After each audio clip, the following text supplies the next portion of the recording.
Okay,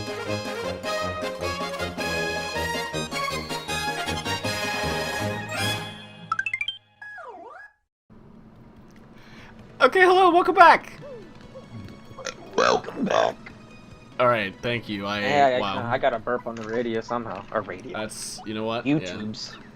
Yeah. The YouTubes. The YouTubes. Yeah, you know what? It's just honestly impressive how much you can burp. I'll be honest. I think I have a problem.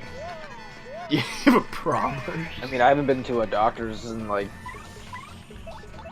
oh boy, years.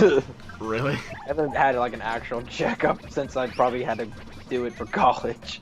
Dang. Yeah, no wonder why I have issues. Issues? Yes, issues. I like you, Chris. Aw. That doesn't mean I don't have issues. What? This is more the reasons why not to have issues. Yeah. So what did you do today, Chris? Well, anything exciting? You got home from work and what did you do? I had tuna noodle. Yes. You had what? Tuna noodle? Tuna casserole. What is that? Tuna casserole? Tuna noodle? When I grew up, that's what we called it. It was tuna noodle. Tuna and noodles. It's tuna casserole. And, well, I called it tuna noodle growing up. Yeah. I did not know. I've never heard that before. You're not the only one. I say that and people just look at me like I'm an idiot, but it's the truth. That's what I've called it all my life. That's what my mom, that's what my dad called it. My brother calls it that. But how do you make tuna casserole? I have never made tuna casserole. Have you had tuna casserole? Yes. How do you make it? Or how have you had it? How is it prepared? Listen, you trying to recall my memories from like when I was like 5 years old? So I made it for my significant other, and she was just confused because how I make it is I just put canned tuna, some cooked noodles, and just cheese in a container, and I microwave it, and it's all melted. It's literally cheese noodles with tuna in it. That's awesome. It's delicious. And then you put some pepper in it, like you layer it. Like you put the noodles, the tuna, the cheese, and then pepper and so forth. And then you put a little bit of milk in there to keep it moist, and then you microwave it. And then at the very end, at least I like to do this, I just drown it in hot sauce, and it's so good. Oh my gosh, hot sauce? Yeah, that jar you find in in like restaurants and like mom and pop restaurants. Yeah, well no, like that brand that has like the wooden cap on it. I don't know. Oh yeah. That's like my new favorite hot sauce.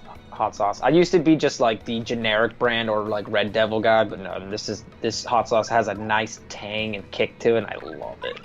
A nice tang. What? It's not tang. I don't know. Zest? Maybe it's zest. I was looking for. Ooh, yeah. I know it's exactly what you're talking about nice now. Zestiness. So tuna casserole, huh? Yep, I had that. I had a sandwich from the local grocery store, like the little like mom and pop grocery store that's down the street. It was delicious. The local deli. Yes, they have. I mean, I'm assuming they hand. Oh my God, it's the creepy boo again. They make their own like sandwiches there, and they use their own deli meat. And it. Oh my God, I'm not much of a ham guy. I prefer turkey over ham, but this was a pretty good ham sandwich. So you like ham sandwiches then? I don't. I prefer turkey sandwiches. Okay, well, I mean... turkey with what? Mustard. Turkey mustard. That's about it. Turkey...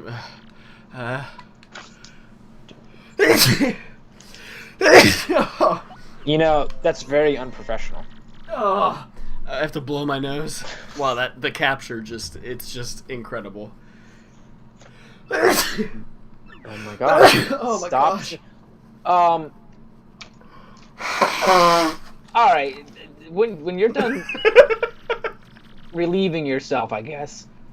Oh my gosh, I can't stop. What is the... Okay, stop. No, go back in there. I need to know this question. Or the answer to this. What? Alright, so you got to stop. Okay, move forward a little bit. What is that thing right in front of you? Between the heart shroom and then that thing. Dried shroom. Yeah, it's a wow, is that should have been the thing that they censored in America. What? I mean, if you just took off that little yellow portion, because the top half of it is what I saw first. I mean, you have something on the mind, Chris?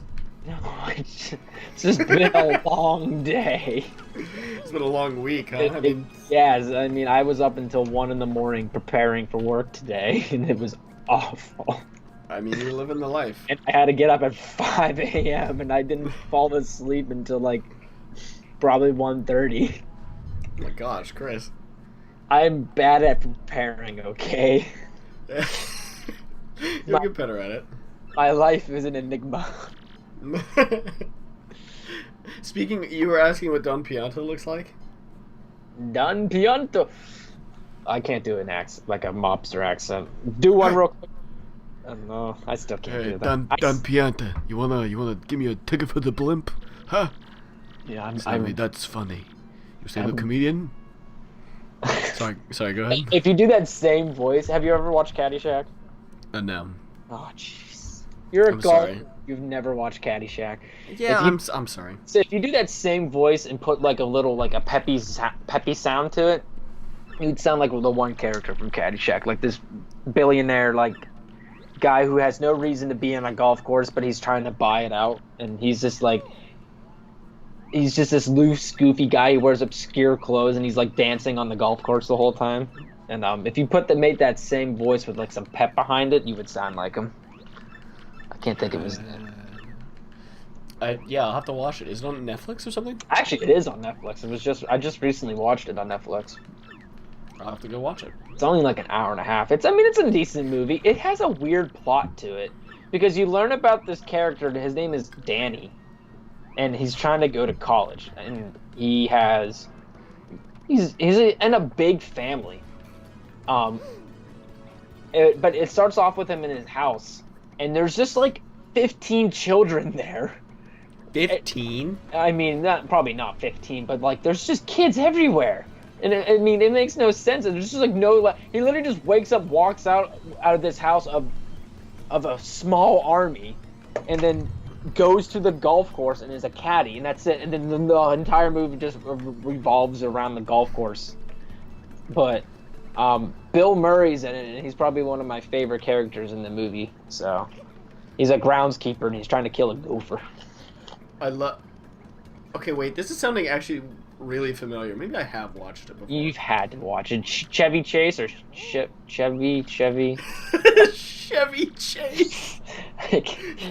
I have my car keys sitting right in front of me. I drive a Chevrolet vehicle, and the logo is staring at me. So I guess from looking at it, I said the wrong words. Okay. I just find it really funny. Like, do you ever think he's like got into a conversation, or like when he was in high school? It's like, Chevy Chase? Yeah, I mean, you should try to. But part of my job is pronouncing obscure names, and God, is it awful. I can't figure it out. I don't know how to do it. I mean, so I literally read someone's name as Michael as Michaela. Michaela? Yeah. Or I mean, I read Michaela as Michael, one of the two. So yeah, well, I mean, you know, when you're a translator for the Spanish embassy, you know, it gets a little tough, you know. Yep. How long have you worked for the Spanish embassy, Chris? Oh. Hold on. Trying to think of the letter or the number for. Yeah, why don't you say something in Spanish for us?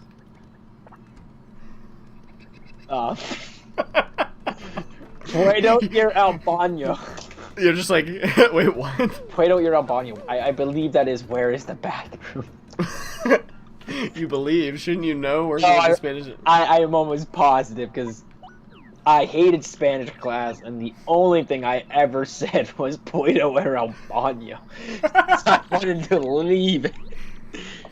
And one of my friends, I don't know if this is true, and if I say something in Spanish it's highly offensive, I'm very sorry, but apparently necesita caca means I have to take a poop. Wow. I mean, it makes sense because like caca in a lot of languages, I just took the summer of Greek, and kakos means bad. So like, you know, like babies say kaka, like bad something, you know. Like, does that make sense? Poop. Oh, yeah, maybe. Well, excuse me. You want to know what's the only thing I know in sign language?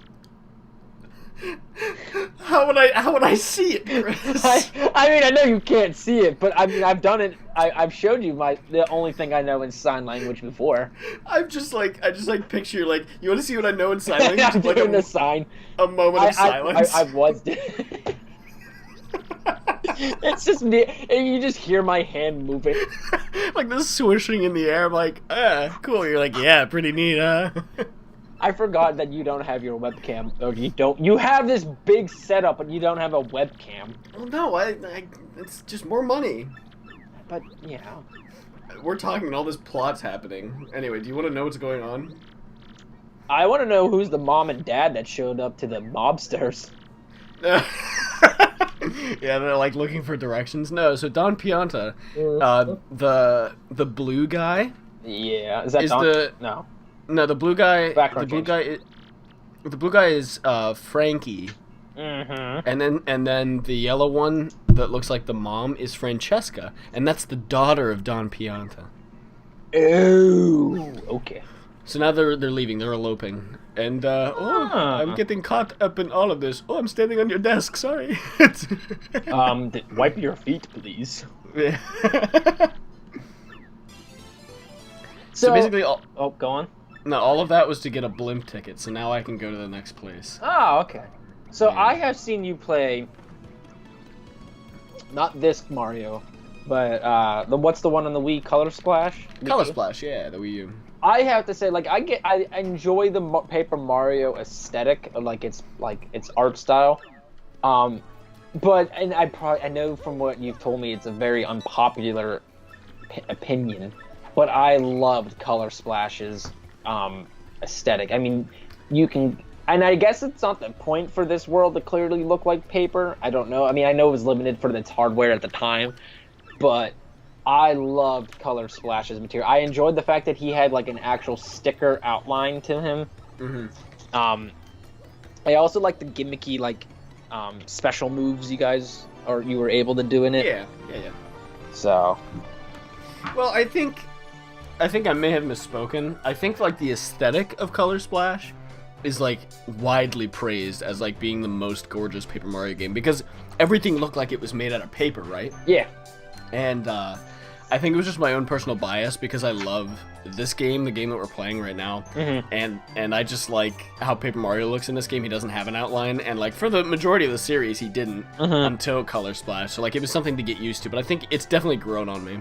I thought he had an outline in his in the sticker stars or something like that. No, he actually still had. He was still crispy. Was he still crispy? Huh.